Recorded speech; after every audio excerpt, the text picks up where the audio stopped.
your love for country, we have to remember what our predecessors have done to this country, right?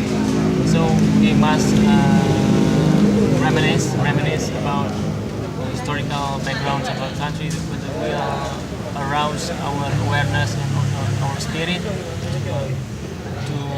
to love this country more, because we learn about the history of our country, the struggle of heroes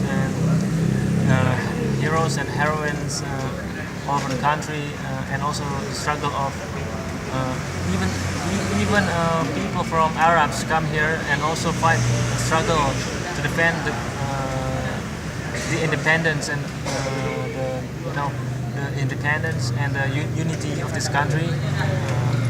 Because even though they are from Arab, they have love for this country, because this country is because this country the people are very polite, very, very generous. So that's why even though people from other countries come here, they got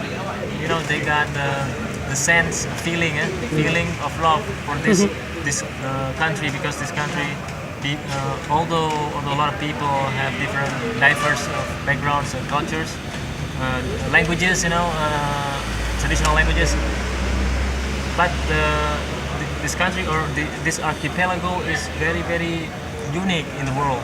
That's why it's really we need to think back, to recall about the historical background, historical sites, people, and also remember about heroes in the past. So.